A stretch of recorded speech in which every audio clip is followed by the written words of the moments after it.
आरज़ू मैं आपसे पूछूंगा, आपके नजर में ये जो कानून आया है तहफ़्फ़ुज़ बुनियाद इस्लाम, मतलब 97% एक बयानिया ये आता है, एक मौक़िफ़ ये आता है कि इस मुल्क में 97% या 96% लोग मुसलमान हैं, तो भाई हमें तो कोई यहाँ पे इस मुल्क को कोई काफिर नहीं कर सकता। ये नहीं हो सकता कि देखिए आपने कॉन्स्टिट्यूशन चेंज करना हो तो आपको पार्लियामेंट में जाना पड़ेगा, उतनी मेजॉरिटी चाहिए, उतने लोग चाहिए होंगे। तो ये हम बार बार इतनी मजहबी लेजिस्लेशन और खासकर काफली की तरफ से इसके आने की वजूहात क्या है? एज ए जर्नलिस्ट आप इसको कैसे रीड करती हैं? चीमा साहब, सबसे बड़ी बात ये कि जहाँ तक मैंने थोड़ा बहुत इस्लाम पढ़ा है तो उसमें यही कहा गया है कि सबसे ज्यादा जो तालीम हासिल करने का कहा गया वो इस्लाम में कहा गया है, लेकिन अफसोस के साथ सबसे ज्यादा जाहिल जो है वो इस्लाम में ही है। आप जैसे कह रहे थे यहाँ पे हम सब मुसलमान हैं और हर तरह के जो लोग यहाँ पे दूसरे मज़ाहिब के रहते हैं उनको तमाम राइट्स हैं, ऐसी कोई बात नहीं है। पहली बात तो हम सब यहाँ पे मुसलमान नहीं हैं, यहाँ पे दूसरे लोग भी रहते हैं जो किसी और मजहब को मानते हैं, वो भी रहते हैं, और उनके साथ जो ज्यादती होती है, उनके साथ जो जुल्म होता है वो आप भी जानते हैं, मैं भी जानती हूँ। एक जरा सा मंदिर बनने जा रहा था तो यहाँ पे सबका इस्लाम खतरे में पड़ गया। यहाँ पे ये एक आदत सी बन गई है लोगों की कि वो मजहब को बेचते हैं। पाकिस्तान में पाकिस्तान वाहिद इस्लामिक कंट्री है जहाँ पे मुसलमानों को मार मार के मजीद मुसलमान बनाया जाता है। यहाँ पे आगे बढ़ने के क्यों, बाकी कंट्रीज भी तो है ना, जैसे दुबई है और इसी तरह से बेशुमार इस्लामिक कंट्रीज है जो कि हमसे आगे हैं। हम जहालत में ही पीछे जा रहे हैं। कल भी मैं एक डिबेट देख रही थी एक इंडियन चैनल पे, और हमारे यहाँ के 3 पैनलिस्ट गए हुए थे, तो एंकर ने उनसे पूछा कि अगर आप लोग कोई डोनेशन देंगे मंदिर बनने के लिए तो क्या मुसलमान नहीं रहेंगे?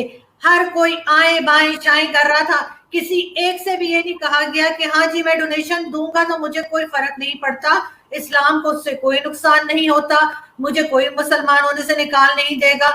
ऐसा किसी ने भी नहीं कहा, सब अपनी अपनी इधर उधर के कबूतर उड़ाते रहे बैठ के, लेकिन ये बात नहीं कही। हमें इतना डरा दिया गया है कि अगर हम जरा सा भी कुछ गलत कह देंगे जो उनकी लोगों की मर्जी के खिलाफ होगा, मौलवियों की और जो सो कॉल्ड रिलीजियस स्कॉलर्स हैं, तो यहाँ पे देखा जाएगा, ना सुना जाएगा, ना पूछा जाएगा, सीधे सीधे मार दिया जाएगा।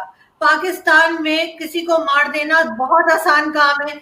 आप किसी के ऊपर भी कह दें जी ब्लास्फेमी लॉ लगा दें, इसने ये कह दिया वो कह दिया, और उसके बाद मार देते हैं। हिस्ट्री में जब हुजूर अकरम थे तो आप मुझे बता दें कि कौन सा वाकया था जिसमें उनको किसी ने कुछ कहा और उसके ऊपर लोगों ने उस इंसान को मार दिया? कभी भी हमें हिस्ट्री में एक सिंगल चीज हम नहीं बता सकते। यहाँ पे मौलवी जो है वो हर एक का अपना अलग अलग जैसे मजहब है, हर एक का अलग इस्लाम है, कोई कुछ बताएगा कोई कुछ बताएगा। अहमदीज है, अहमदीज को हम मुसलमान तो क्या, हम उनको इंसान ही नहीं समझते। हमारे यहाँ तो सऊदी अरब की हम ऐसे जैसे सऊदी अरब हमारा माई बाप लगता है, हर चीज में हम सऊदी अरब को फॉलो करेंगे, चाहे वो कुछ भी कर रहा हो, वो अमेरिका जो कहता है सऊदी अरब वही करता है। ये चीज हमें समझ में नहीं आती। लेकिन हाँ, भारत हमारा दुश्मन है, जो हमारी जबान समझता है, हम जिसके जैसे कपड़े पहनते हैं, जिसके जैसे दिखते हैं, जिसके जैसे बोलते हैं, जिसके जैसे खाने खाते हैं, वो हमारा दुश्मन है। वैसे दुश्मन तो है, ये तो आप ये करें, समझ नहीं आती। दुश्मन तो है, इसमें तो कोई शक नहीं है।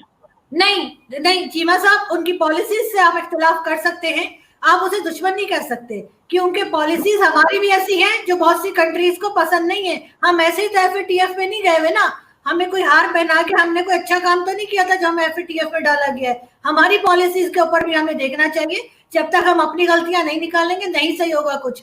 हाँ, चाइना हमारा दोस्त है, चाहे वो हमें 200 जूते मारे हम कुछ नहीं बोलेंगे, लेकिन कोई भी परफेक्ट नहीं है, ना भारत परफेक्ट है, ना चाइना और ना हम। सिर्फ हमें एक दूसरे को बर्दाश्त करना सीखना होगा।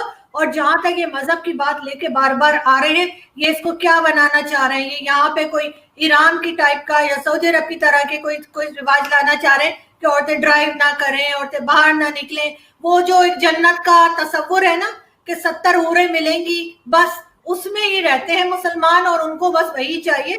बाकी जो है वो कहीं आगे नहीं बढ़ते। यूरोपियंस हमसे इसीलिए आगे निकल गए कि उन्होंने पढ़ाई की है, मजहब के साथ नहीं चले हैं वो इतना ज्यादा। पाकिस्तान में कौन सी पोजीशन पे आपको नॉन मुस्लिम नजर आता है? हम बड़े नारे लगाते हैं, इंडिया ये कर रहा है, चाइना वो कर रहा है मुसलमानों के साथ, कोई ये कर रहा है, कोई अपने आप को देखते नहीं, अपने मुंह की कालक हमें नजर नहीं आती, हम सिर्फ दूसरे को कहते हैं, और यही कह कह के हमने अपने मुल्क को एक तरह से तबाह कर दिया है। और जो नई जनरेशन आ रही है अब, उसके जहनों में हमने यही जहर जो है वो भरा हुआ है।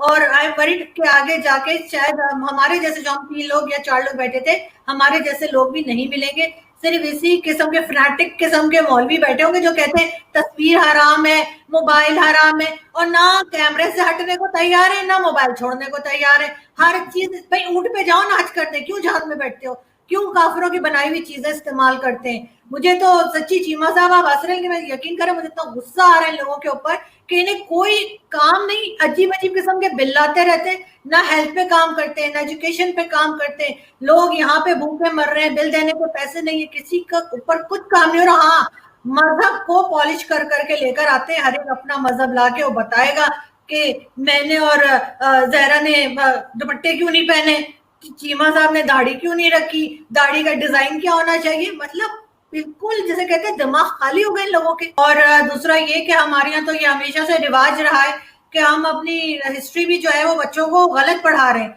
जो स्टूडेंट्स आ रहे हैं, जो नए स्टूडेंट्स आ रहे हैं स्कूल कॉलेजेस के, उनको हम गलत हिस्ट्री बता रहे हैं। हमारे हीरोज जो हैं वो भी अब वो लोग हैं जिनका यहाँ पे कोई रोल नहीं था पाकिस्तान में, जिन्होंने कुछ नहीं किया, जिन्होंने शायद कदम भी नहीं रखा पाकिस्तान में, वो हमारे हीरो हैं। और जो हमारे हीरो हैं हम उनका नाम ही नहीं लेते, चाहे वो डॉक्टर अब्दुल सलाम हो या कोई हो, यहूद भाई हो, हम उनका नाम भी नहीं लेते। तो इसी तरह से बेसिकली हम बच्चों का ब्रेन वॉश करना चाह रहे हैं और उसमें उनको रोकना चाह रहे हैं। पाकिस्तान में बहुत से लोग ऐसे भी रहते हैं जो नॉन मुस्लिम है, अगर इनको हर जगह यही कहना है कि कुरान पढ़ाया जाए, तो जो नॉन मुस्लिम है उनके लिए भी एक हिसाब होना चाहिए कि वो अपने मजहब की किताब पढ़ेंगे। अगर कोई क्रिश्चियन है उसको स्कूल कॉलेज में बाइबल पढ़े, बाइबल का एग्जाम दे, अगर कोई हिंदू है तो वो गीता पढ़े, उसके एग्जाम्स दे। सिर्फ हर एक को पकड़ पकड़ के आप जबरदस्ती का मुसलमान अपने हिसाब से बना रहे हैं। आपके सामने तो शिया भी नॉन मुस्लिम है, शिया के ऊपर भी आप जो है वो कह देते हैं कि नहीं, वो उसका इस्लाम से कोई लेना देना नहीं है। तो इस तरह की चीजें लाके लोगों को रोकना, बच्चों को गलत हिस्ट्री पढ़ाना, गलत तरीके से मजहब पर सिखाना, ये तो हमारे हमेशा से रिवाज रहा है। हम जगहों के नाम बदल देते हैं और ऐसे नाम, जैसे लालपुर, फैसलाबाद उसका नाम रख दिया है। मुझे बताएं शाह फैसल कब गया था लालपुर, कब उसने वहां पे जाके कदम रखा था, कब चाय पी थी, कब पकौड़े खाए थे, मुझे तो पता नहीं। अगर किसी को पता है तो मुझे बता दे। जी एलिया, लेकिन सबसे पहले तो हमें ये सवाल करना चाहिए कि ये जो लोग डिसाइड कर रहे हैं कि कौन सी किताबें बैन होनी चाहिए, कौन सी, इनकी अपनी क्या एक्सपर्टीज है, इन्होंने क्या पढ़ा है, इन्होंने कौन सी हिस्ट्री है जो ये पढ़ते हैं, उनका एजेंडा क्या है, ये क्या समझते हैं कि पाकिस्तान को क्या बनाना है। अब मैं आपको बताती हूँ कि राय मंजूर साहब जो हैं, जो उसके डीजी हैं पंजाब टेक्स्ट बोर्ड के, अगर आपने ट्विटर पे देखा हो तो उनका ट्विटर अकाउंट है, उसके ऊपर से उन्होंने जो है वीडियोस को लाइक किया हुआ है। मतलब वो इस तरह की चीजें खुद देखते हैं, एंटायर इस्लाम की होने की वजह से वो बुक्स के ऊपर पाबंदियां लगा रहे हैं, लेकिन वो ये करते हैं, उन्होंने खवातीन की पिक्चर्स पे जाके नीचे लिखा हुआ है कि शर्म आनी चाहिए, और इस तरह की मोरल पुलिसिंग की हुई है।